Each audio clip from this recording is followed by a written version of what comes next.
Welcome to clear selection. Clear selection में आप सभी का स्वागत है। आज से हम लोग इंडियन कॉन्स्टिट्यूशन का मैराथन सीरीज शुरू कर रहे हैं। हम इसमें वस्तुनिष्ठ प्रश्न के साथ साथ उन मौलिक तथ्यों को भी कवर करते चलेंगे जिनसे कि सवाल पूछे जाते हैं। मतलब ये हुआ कि हम उस सब्जेक्ट को, उस पार्टिकुलर टॉपिक पे पूरा टॉपिक पढ़ेंगे और उसके वस्तुनिष्ठ प्रश्न को भी साथ साथ हल करेंगे ताकि हमारी तैयारी जो है संपूर्ण हो जाए। इस सीरीज में हम पूरे इंडियन कॉन्स्टिट्यूशन के पहले उन महत्वपूर्ण चीजों को पढ़ेंगे जहां से कि अक्सर सवाल पूछे जाते हैं और पूछे जाने की संभावना लमसम 100% के आसपास रहती है। उसी टॉपिक में आज हम सबसे पहले पढ़ेंगे फंडामेंटल राइट्स, मौलिक अधिकार। सारे तथ्य पढ़ेंगे और वस्तुनिष्ठ प्रश्न को भी हल करेंगे। ये आगामी सारे परीक्षाओं के लिए यह काफी महत्वपूर्ण साबित होने वाला है। तो वीडियो को अंत तक देखिएगा। बहुत अच्छे तरीके से और साइंटिफिकली इसको डिजाइन किया गया है ताकि आप तथ्यों को भूल ना पाए। शुरू करते हैं आज हम मौलिक अधिकार के टॉपिक को। मौलिक अधिकार का यह टॉपिक है। इस वीडियो के बाहर कुछ नहीं आएगा आपका। इस चीज को आप पूरे वीडियो देखने के बाद जरूर एनालाइज कर पाएंगे। तो सबसे पहले हम चलेंगे कि आखिर ये मौलिक अधिकार से संबंधित कुछ महत्वपूर्ण तथ्य जान लें जो अक्सर सवाल के तौर पर आपको दिखते हैं। सबसे पहले कि मौलिक अधिकार आया कहाँ से, तो 1925 में श्रीमती एनी बेसेंट ने Commonwealth of India bill pass किया था। वहां पर मौलिक अधिकार का जिक्र था और 1928 में नेहरू रिपोर्ट जो प्रस्तुत किया था उसमें भी मौलिक अधिकार का जिक्र किया गया था। मौलिक अधिकार संविधान के भाग 3 में इसका वर्णन है। साथ ही साथ यह अनुच्छेद 12 से 35 तक इसका वर्णन है। वर्तमान में जो मौलिक अधिकार हमारे संविधान में है उनकी संख्या 6 है, लेकिन जो मूल संविधान बने थे तो उस समय मौलिक अधिकार 7 होते थे। तो ये 7 से 6 हो गया क्योंकि संपत्ति के अधिकार को 44वें संविधान संशोधन 1978 द्वारा निरसित मतलब हटा दिया गया और उसे मौलिक अधिकार से कहाँ ट्रांसफर किया गया, उसे कानूनी अधिकार बना दिया गया। अब ये मौलिक अधिकार आवश्यक क्यों है? ये मौलिक अधिकार किसी भी व्यक्ति के चहुमुखी विकास के लिए आवश्यक है। सामाजिक, आर्थिक, राजनीतिक और सांस्कृतिक विकास के लिए यह आवश्यक है।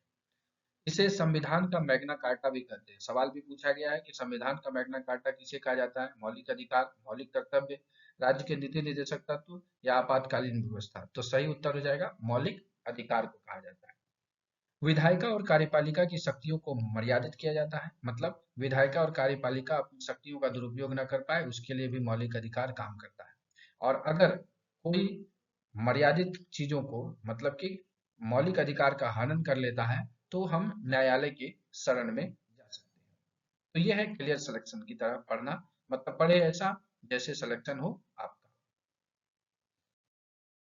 अब हम जानते हैं कि आखिर मौलिक अधिकार कितने हैं। 6 जो है उनको कैसे याद रखेंगे, उसके लिए एक ट्रिक है। समस्त शोध संस्कृति और शिक्षा के उपचार है। इस लाइन को याद रखिए कि दुनिया में जो भी शोध होता है वो शिक्षा और संस्कृति के लिए एक मेडिसिन है, उपचार की तरह है। तो हम इसको डिकोड करते हैं तो सम से हो गया समता का अधिकार जो अनुच्छेद 14 से 18 तक है। अस्ता से हो गया स्वतंत्रता का अधिकार अनुच्छेद 19 से 22। शोध से हो गया शोषण के विरुद्ध अधिकार अनुच्छेद 23 से 24। और ध से हो गया धार्मिक स्वतंत्रता का अधिकार जो हो गया अनुच्छेद 25 से 28। वहीं संस्कृति और शिक्षा का अधिकार हो गया अनुच्छेद 29 से 30। और उपचार हो गया सांविधिक उपचारों का अधिकार अनुच्छेद 32 से 35 तक। अब हम एक एक करके देखते हैं आगे।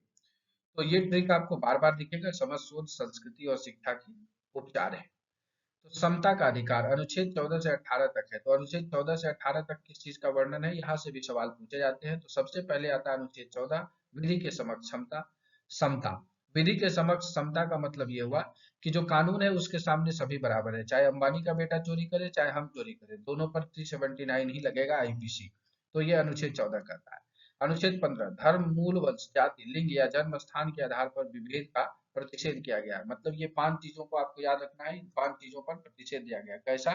तो धर्म, मूल, वंश, जाति और लिंग या जन्म स्थान। तो ये पांचों शब्द पे यूपीएससी और पीसीएस एग्जाम में सवाल पूछे जाते हैं। वनडे एग्जाम में ये सवाल परहेज में रहते हैं। सिर्फ ये पूछा जाता है कि इन पर विभेद किस अनुच्छेद में वर्णित है, तो वो अनुच्छेद 15 है। अनुच्छेद 16 लोक नियोजन के विषय में अवसर की समता के बारे में बताता है कि कोई भी वैकेंसी हो, किसी भी प्रकार की लोक नियोजन हो तो उसमें अवसर में समानता दी जाएगी।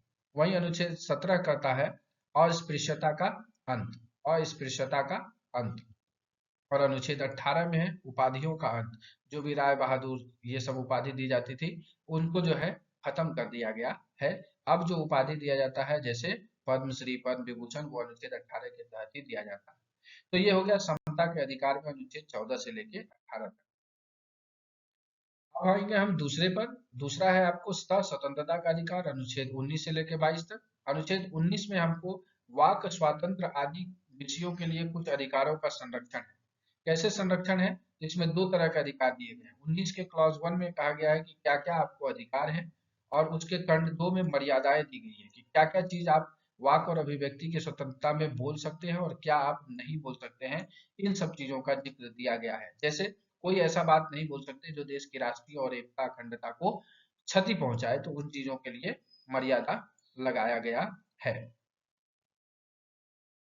आगे देखते हैं मौलिक अधिकार में वही स्वतंत्रता के अधिकार में 19 में बहुत सारे क्लॉज दिए गए हैं। यहाँ से सवाल बनते हैं, जैसे 19 के 1 के ए में दिया है वाक और अभिव्यक्ति की स्वतंत्रता, प्रेस की स्वतंत्रता पूछता है।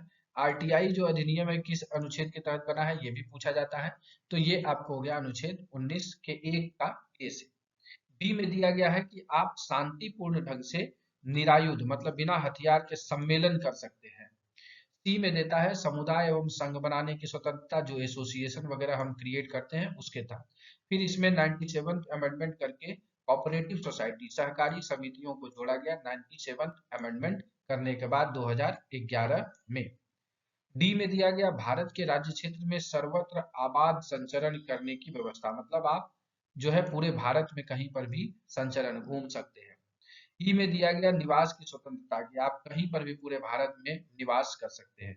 इसके बाद आपको जी दिख रहा है, एफ नहीं दिख रहा है। एफ इसलिए नहीं दिख रहा है क्योंकि एफ में था संपत्ति संबंधी अधिकार, जैसे कि अब कानूनी अधिकार बना दिया गया। तो जी में आ गया वृत्ति, व्यापार या कारोबार करने की स्वतंत्रता के बारे में कि आप कोई भी कारोबार कर सकते हैं, लेकिन जो कारोबार लाइसेंस के तौर पे आता है तो उसका लाइसेंस लेना आपके लिए आवश्यक बन जाता है। इसके बाद और आता है स्वतंत्रता के अधिकार में जो अनुच्छेद 20 अपराधों के लिए दोष सिद्धि के संबंध में क्या होता है। तो इसमें कहता है कि कोई भी, पहला कहता है कोई भी पूर्व पद प्रभाव कानून नहीं। मान लीजिए हमको किसी चीज से नुकसान हुआ, हम पावर में है, हम कोई कानून बना दिए, अब पीछे से लागू करा करके उसको नहीं कर सकते, किसी को भी सजा नहीं दे सकते। दूसरा, दोहरी क्षति रही, मतलब एक अपराध के लिए दो बार सजा नहीं दी जाएगी। और तीसरा, स्व अभिशंसन नहीं, मतलब जो भी एक्यूज है, अपराधी है, उसको अपने खिलाफ स्वयं बयान देने का अधिकार नहीं है, उससे आप जबरदस्ती बयान नहीं दे सकते, लेकिन उससे मेडिकल टेस्ट के तौर पर उसके ब्लड सैंपल्स, डीएनए, हेयर, ये सारी चीजें ले सकते हैं। अनुच्छेद 21 में दिया प्राण और दैहिक स्वतंत्रता का संरक्षण कि कैसे हम जिएंगे, जिसके तहत बहुत सारे संशोधन करते हुए बहुत सारी चीजों को जोड़ा गया। बाबा रामदेव का केस हुआ था, उस केस के बाद सोने के अधिकार को भी अनुच्छेद 21 के तहत शामिल कर लिया गया। और अनुच्छेद 21 का ए जोड़ा गया, 21 ए, अनुच्छेद 21 ए जोड़ा गया 86वें संविधान संशोधन 2002 के द्वारा, जिसमें यह कहा गया शिक्षा संबंधी अधिकार किसको मिले, तो 6 साल से लेकर के 14 साल के बच्चों के लिए अनिवार्य शिक्षा का प्रावधान किया गया। तो यह है अनुच्छेद 21 का क। अनुच्छेद 22 में दिया गया कुछ दशाओं में गिरफ्तारी और निरोध से संरक्षण की, कब गिरफ्तारी नहीं की जाएगी और कब उसको निरोध करके नहीं रखा जाएगा। आगे चलते हैं हम मौलिक अधिकार के। सो से हो गया शोषण के विरुद्ध अधिकार की। शोषण के विरुद्ध अधिकार अनुच्छेद 23 से लेकर के 24 में बताया गया है। क्या बताया गया? अनुच्छेद 23 में मानव के दुर्व्यापार, ह्यूमन ट्रैफिकिंग और बेगार पर प्रतिषेध, बलात् श्रम पर प्रतिषेध, मतलब बिना पैसा के किसी से आप बेगारी नहीं खटवा सकते हैं। और अनुच्छेद 24 में कहा गया कारखानों आदि में बालकों के नियोजन का प्रतिषेध कि अगर जो है किसी बालक को कारखानों में नौकरी देंगे, उसकी मिनिमम आयु 14 साल या उससे अधिक होनी चाहिए। तो आशा करते हैं कि आपको ये टॉपिक बहुत अच्छा लग रहा होगा, तो लाइक करके मोटिवेशन बढ़ाइएगा। चैनल पे पहली बार आए हैं तो सब्सक्राइब कर लीजिएगा ताकि आपका सिलेक्शन पक्का हो जाए। अगला देखते हैं मौलिक अधिकार में क्या चीजें हैं। तो मौलिक अधिकार में ध से आ गया धार्मिक स्वतंत्रता का अधिकार, जो अनुच्छेद 25 से 28 तक दिया गया है। तो अनुच्छेद 25 कहता है अंतःकरण और धर्म के आबाद रूप से मानने, आचरण करने और प्रचार करने का स्वतंत्रता, मतलब आप किसी भी धर्म को मानिए, उसका आचरण करिए और उसको प्रचार करने की स्वतंत्रता है, जबरदस्ती नहीं है यहाँ पर। 26 में कहता है धार्मिक कार्यों के प्रबंध की स्वतंत्रता, इसीलिए भारत में आप देखते होंगे कभी भी तजिया का प्रोग्राम भी निकलता है तो रामनवमी का मेला भी बनता है। क्यों? क्योंकि धार्मिक कार्यों के प्रबंध की स्वतंत्रता दी गई है धार्मिक स्वतंत्रता के अंतर्गत। वहीं अनुच्छेद 27 में किसी विशिष्ट धर्म की अभिवृद्धि के लिए करों के संदाय के बारे में स्वतंत्रता, कि अगर आप धार्मिक काम करते हैं, उन चीजों में करते हैं, तो वहां पर जो कर लिए जाते हैं उसमें कहीं कहीं पर आप देखिएगा कि राज्यों का भी योगदान रहता है। और अनुच्छेद 28 है कुछ शिक्षण संस्थानों में धार्मिक शिक्षा या धार्मिक उपासना में उपस्थित होने के बारे में स्वतंत्रता। अगर कोई शिक्षण संस्थान में धार्मिक काम हो रहे हैं तो जबरदस्ती नहीं है, आप वहां उपस्थित हो सकते हैं। इसके बारे में यह स्वतंत्रता दिया गया है धार्मिक स्वतंत्रता के अंतर्गत। आगे देखते हैं मौलिक अधिकार में, वो है संस्कृति और शिक्षा संबंधी अधिकार। अनुच्छेद 29 और 30 में दिया गया है। 29 में अल्पसंख्यक वर्गों के हितों के संरक्षण के बारे में बात की गई है। तो अल्पसंख्यक वर्ग का मतलब ये नहीं कि जो संख्या में अल्पमत हो, उन चीजों के बारे में नहीं दिया गया है, संविधान में कोई जिक्र नहीं है। और ना ही अल्पसंख्यक को बहुत तरीके से जो है परिभाषित किया गया है। वहीं पर अनुच्छेद 30 है शिक्षण संस्थानों की स्थापना कर सकते हैं, प्रशासन कर सकते हैं कौन? अल्पसंख्यक वर्गों को यह अधिकार दिया गया है। तो भाषाई अल्पसंख्यक के बारे में अब संविधान में जिक्र किया गया है। तो ये हो गया आपको संस्कृति और शिक्षा संबंधी मौलिक अधिकार। अगला चलते हैं और वो अंतिम है उपचार, संवैधानिक उपचारों का अधिकार। ठीक है, इसे अनुच्छेद 32 से 35 तक इसके बारे में बताया गया है। अनुच्छेद 32 कहता है इस भाग द्वारा प्रदत्त अधिकारों को प्रवर्तित करने के लिए अधिकार यानी रिट जारी करने का देता है। अनुच्छेद 32 के तहत 5 प्रकार के रिट जो है वो जारी होते हैं। वो है बंदी प्रत्यक्षीकरण, उत्प्रेषण, अधिकार परीक्षा, परमादेश और प्रतिषेध। इसके बारे में हम डिटेल इस वीडियो के अंत में देखेंगे। इसलिए देखेंगे क्योंकि ये थोड़ा सा ट्रिकी टॉपिक हो जाता है, तो आप जो चीज अभी याद कर पाए होंगे वो इसको समझने में थोड़ा सा आपको मिस्टेक हो सकता है। इसलिए वीडियो अंत तक दिखिएगा, वहां पर इसका पूरा डिस्कशन हम करेंगे ऑब्जेक्टिव क्वेश्चन सॉल्व करने के बाद। आगे जो इम्पोर्टेंट आर्टिकल है वो है अनुच्छेद 33, जिसमें ये बोला गया है कि जो सुरक्षा बल है उनके मौलिक अधिकार में थोड़ा सा जो है रोक लगता है, थोड़ी सी कमी होती है। जैसे being a member of the force, मैं मेंबर ऑफ द फोर्स हूँ, तो हमारे मौलिक अधिकार जो है कहीं ना कहीं रेस्ट्रिक्ट होते हैं। और 34 है कि सेना विधि अगर लागू हो जाता है, मार्शल लॉ लागू हो जाता है, तो वहां पर भी मौलिक अधिकार क्या होंगे, थोड़ा सा रेस्ट्रिक्शन उस पर लग जाएगा। एंड लास्ट आर्टिकल 35 कहता है प्रभावी करने के लिए, इस उपबंधों को लागू करने के लिए अगर कोई विधान है तो उसको हम यहाँ पे बना सकते हैं। तो 12 से लेकर के 35 तक में जो भी इंपॉर्टेंट आर्टिकल्स थे उसको हमने कवर कर लिया। अब फटाफट इससे संबंधित हम ऑब्जेक्टिव सवाल बना लेते हैं, ताकि हम देख लेंगे कि हमें कितना चीज सुन करके याद रहा। अगर नहीं याद रहा तो फिर रिपीट कर लेंगे, ताकि ये टॉपिक पूरी तरीके से कवर हो जाए। फंडामेंटल रिलेटेड ऑब्जेक्टिव क्वेश्चन पे आते हैं। पहला सवाल है मौलिक अधिकार संविधान के किस भाग में वर्णित है? हम यहाँ पर थोड़ा तेजी में चलेंगे, आप इसको देख लीजिएगा। तो ऑप्शन भाग 2, भाग 3, भाग 4, भाग 5 है। सही उत्तर है दोस्तों ऑप्शन नंबर बी, भाग 3 में इसके बारे में बताया गया। मूल अधिकारों को सर्वप्रथम किस देश में संवैधानिक मान्यता प्रदान की गई? तो ऑप्शन आपको यहाँ दिख रहे हैं, 4 ऑप्शन में सही उत्तर है दोस्तों संयुक्त राज्य अमेरिका। आगे चलते हैं, भारतीय नागरिकों के मौलिक अधिकारों का वर्णन जो है कहाँ पर है? अनुच्छेद 12 से 35, 13 से 36, ये अनुच्छेद 12 से 35 में इसका वर्णन किया गया है। चौथा सवाल है भारतीय संविधान के भाग 3 में कुल कितने अनुच्छेदों में मूल अधिकारों का वर्णन है? तो 12 से 35 तक में कुल कितने अनुच्छेद होते हैं? तो ये टोटल अनुच्छेद 24 हो जाते हैं। पांचवा सवाल है प्रारंभ में कितने मौलिक अधिकार दिए गए थे संविधान में? तो प्रारंभ में 7 मौलिक अधिकार थे। वर्तमान में कितने मौलिक अधिकार हैं अभी? तो वर्तमान में जो है अभी ये 6 रह गए हैं। इसके बाद मौलिक अधिकारों का निलंबन कौन कर सकता है? तो मौलिक अधिकार का निलंबन कर सकते हैं राष्ट्रपति। फिर है संविधान में उद्घोषित मौलिक अधिकारों में संशोधन किया जा सकता है केवल। संशोधन कब किया जा सकता है, इसके द्वारा किया जा सकता है? तो ये संशोधन संसद के द्वारा ही किया जा सकता है। आगे चलते हैं, भारतीय संविधान के अंतर्गत मूल अधिकारों का संरक्षक कौन है? तो मूल अधिकारों का संरक्षक कौन है?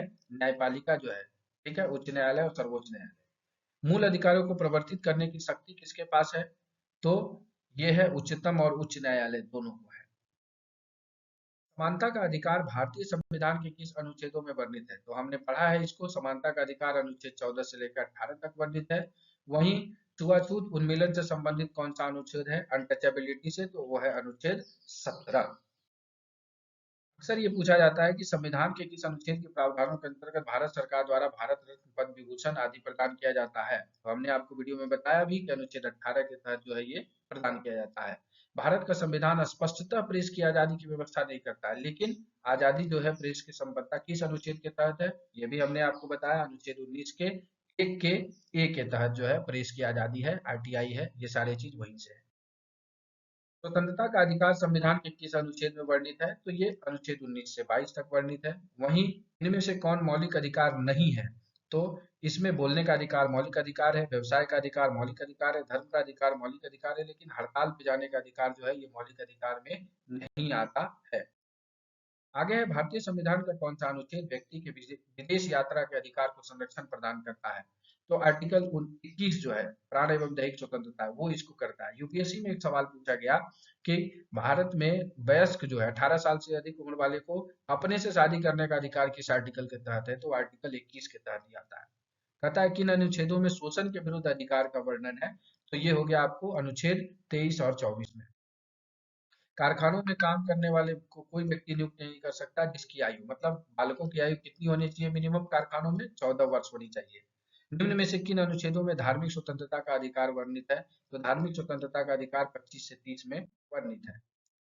यही देखते हैं संविधान के किस अनुच्छेद में सिखों द्वारा कृपाण धारण करने का धार्मिक धार्मिक स्वतंत्रता का अंग माना गया है, तो अनुच्छेद 25 के तहत ये हुआ है।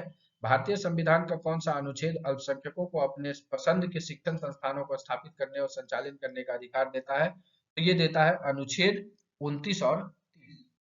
आगे चलते हैं हम, भारतीय संविधान के किस अनुच्छेद में संवैधानिक उपचारों का अधिकार दिया गया है, तो अनुच्छेद 32 में इसके बारे में जिक्र किया गया है। वहीं कौन सा मूल अधिकारों के अंतर्गत नहीं आता है, तो स्वतंत्रता का अधिकार, समानता का अधिकार, संपत्ति का अधिकार या शोषण के विरुद्ध अधिकार।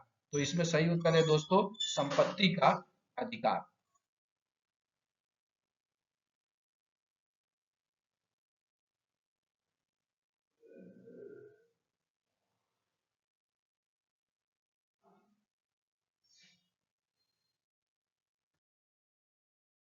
अगला सवाल देखते हैं, संपत्ति के मौलिक अधिकार को कब समाप्त किया गया, तो ऑप्शन आपके पास ये दिख रहे हैं। तो हमने देखा 44वें संविधान संशोधन 1978 के द्वारा संपत्ति के मौलिक अधिकार को समाप्त किया गया था। वहीं संपत्ति का अधिकार एक कौन सा अधिकार है, मौलिक अधिकार, नैसर्गिक, वैधानिक या कानूनी, तो ये कानूनी अधिकार बन चुका है।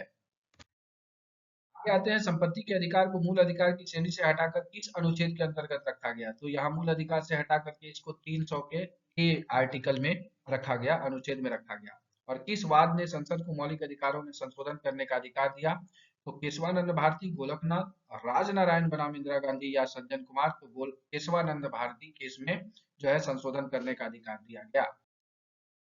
29वां सवाल है, मौलिक अधिकारों को लागू करने के लिए रिट जारी करता है, कौन रिट जारी करता है, तो उच्चतम न्यायालय द्वारा जो है रिट जारी होता है। उच्चतम और उच्च न्यायालय दोनों के द्वारा होता है। अगर ऑप्शन में सिर्फ उच्चतम न्यायालय रहे तो उच्चतम न्यायालय लगाएंगे, अगर दोनों रहे तो दोनों लगाएंगे। मौलिक अधिकारों के संबंध में कितने प्रकार के रिट का वर्णन है, तो 5 प्रकार के रिट का वर्णन है। कितने, 5 प्रकार के रिट का वर्णन है। आगे देखते हैं, संविधान में वर्णित रिट कौन से 5 रिट हैं, वो है बंदी प्रत्यक्षीकरण, हैबियस कॉर्पस, परमादेश, मैंडामस, प्रतिषेध, प्रोहिबिशन, उत्प्रेषण, सरेसरियो या अधिकारपेक्षा सुओ वारंटो। अब एक एक करके हम इसको डिटेल से देखते हैं। तो संविधान में वर्णित रिट जो है कौन जारी कर सकता है, तो सर्वोच्च न्यायालय जो है अनुच्छेद 32 के तहत रिट जारी करता है, और उच्च न्यायालय अनुच्छेद 226 के तहत। बार बार ये सवाल पूछा गया है, इवन यूपीएससी तक ये सवाल पूछा गया है। तो अनुच्छेद 32 जो है सर्वोच्च न्यायालय से, अनुच्छेद 226 उच्च न्यायालय से। पहला रिट है बंदी प्रत्यक्षीकरण, हैबियस कॉर्पस। ये कहता है कि अगर हम किसी व्यक्ति की गिरफ्तारी करते हैं तो सॉरी, गिरफ्तार व्यक्ति को न्यायाधीश के सामने क्या करना है, उपस्थित करना है। तो ये 24 घंटे के भीतर न्यायाधीश के सामने उपलब्ध करना, उसको शामिल करना पड़ता है, उपस्थित करना पड़ता है। ये सीआरपीसी के सेक्शन 57 में यह बताया गया है। वहीं अगर देखें तो न्यायाधीश जो है ये कहता है कि उनको कैद करने का कारण भी पता होना चाहिए। अगर ये दोनों चीज नहीं किया गया है तो न्यायाधीश उसको छोड़ने का आदेश दे देता है। दूसरा है परमादेश। परमादेश मतलब परम आदेश कौन देगा, न्यायालय के अधिकारी को यह आदेश दिया जाता है, कहां से, उस कार्य के लिए जो उसके क्षेत्राधिकार के अंतर्गत है। मान लीजिए कि मैं मजिस्ट्रेट हूँ और मैं जो काम कर रहा हूँ वो हमारे क्षेत्राधिकार के बाहर नहीं है, बाहर है, तो हमको क्या होगा, हमको प्रोहिबिशन आएगा। लेकिन अगर हमारे क्षेत्राधिकार के अंतर्गत है और हम उस काम को नहीं कर रहे हैं तो हमारे ऊपर आदेश आएगा, परमादेश, कि इस काम को आप करिए, ये आपके अधिकार क्षेत्र के अंतर्गत आता है। आगे है प्रतिषेध। तो ये क्या है, ये न्यायिक और अर्ध न्यायिक संस्था के लिए निकलता है। किसके लिए, न्यायिक और अर्ध न्यायिक संस्था के विरुद्ध जारी होता है। और इसमें ये कहा जाता है कि आप अपने अधिकार क्षेत्र के बाहर निकलकर काम नहीं करेंगे, मतलब आपके ऊपर रोक लगाता है। और प्रतिषेध रीट जो है, मुख्य उद्देश्य है किसी अधीनस्थ न्यायालय को अपनी अधिकारिता के अतिक्रमण करने के बारे में निकाला जाता है कि आप अपनी हद पार कर रहे हैं। और विधायिका, कार्यपालिका या किसी निजी व्यक्ति या निजी संस्था के खिलाफ इसका प्रयोग नहीं होता है। तो ये ध्यान रखिएगा, ये टेक्निकल पॉइंट है। आगे देखते हैं उत्प्रेषण। यह कहता है यह रीट किसी वरिष्ठ न्यायालय द्वारा किसी अधीन न्यायालय या न्यायिक निकाय को उनकी अधिकारिता का उल्लंघन कर रहा है को रोकने के उद्देश्य से जारी होता है। तो अब आपको दो में कंफ्यूजन हो जाएगा कि प्रतिषेध क्या हुआ और उत्प्रेषण क्या हुआ। तो प्रतिषेध और उत्प्रेषण में एक अंतर है। प्रतिषेध जो है उस समय जारी होता है जब कार्यवाही चल रही होती है, वर्क इन प्रोग्रेस में है। लेकिन उत्प्रेषण जो है, उत्प्रेषण रीट जो है कार्रवाई समाप्त होने के बाद निर्णय समाप्ति के उद्देश्य से दी जाती है कि आपने जो काम किया है ये गलत है, इसको यहाँ पर स्टॉप कर दीजिए। तो हमने 4 रीट देखा, अब लास्ट रीट देख लेते हैं। अधिकार परीक्षा, ये क्या हो गया, ये अंतिम रीट है। इसमें पूछा जाता है आपको क्या अधिकार है, और ये कानूनी नहीं, जो सिविलियन एम्प्लॉइज हैं उनके लिए, जैसे डीएम हुआ, एसपी हुआ, फल्ला हुआ, इन लोगों के ऊपर लगता है कि आप जो सार्वजनिक पद पे बैठे हैं आपने उस पद का उल्लंघन क्यों किया। अवैधानिक रूप से आप उस पद पे बैठ करके कोई भी ऐसा काम ना करते जो कि आपके अधिकार से अलग हो, तो फिर से पूछा जाएगा किस अधिकार के तहत आपने ये काम किया है। आगे ये कहता है कि साधारण व्यवस्था में संवैधानिक उपचारों को निलंबित नहीं किया जाता, मतलब नॉर्मली ये रिट निलंबित नहीं होते हैं, लेकिन संसद इसको लागू करने के लिए उचित अधिनियम बनाएगा। आपातकाल की स्थिति में अध्यादेश अथवा अधिनियम के द्वारा भारत या उसके किसी प्रदेश में आवश्यकता अनुसार कुछ या सभी मौलिक अधिकारों को निलंबित कर सकता है। तो हमने पीछे ये पढ़ा भी कि आपातकाल के समय मौलिक अधिकारों का निलंबन कौन कर सकता है, तो राष्ट्रपति के पास ये अधिकार है। एक छोटा सा टेक्निकल पॉइंट इस वीडियो के अंत में कि ये जो है अंग्रेजी कानून जिसके कि विशेषाधिकार कहा जाता था, अब उसको हम न्याय का झरना भी कहा जाता है। जो इन्हें राजा द्वारा जारी किया जाता था, जिन्हें अब भी न्याय का झरना कहा जाता है। ये रिट के तौर पर एक थोड़ा सा उपयोगी वर्ड इस पे यूज होता है। तो आशा करते हैं कि इस 20-22 मिनट में हमने आपको मौलिक अधिकार के बारे के तथ्यों में सारी चीजें बता दी हैं और इसे अच्छे से समझाने का प्रयास किया है। आशा करते हैं कि इस वीडियो को देखने के बाद आपको और वीडियोस देखने की आवश्यकता ना पड़े, ताकि आप इस टॉपिक से क्लियर रहे और कुछ भी सवाल पूछे तो आप उसे आसानी से हल कर पाए। तो इसी संदेश के साथ कि अगर वीडियो अच्छा लगा हो तो लाइक करिएगा, शेयर करिएगा, ज्यादा से ज्यादा लोग लाभान्वित होंगे और पढ़े ऐसा ताकि सिलेक्शन हो आपका। इसी संदेश के साथ इस वीडियो को समाप्त करते हैं। धन्यवाद।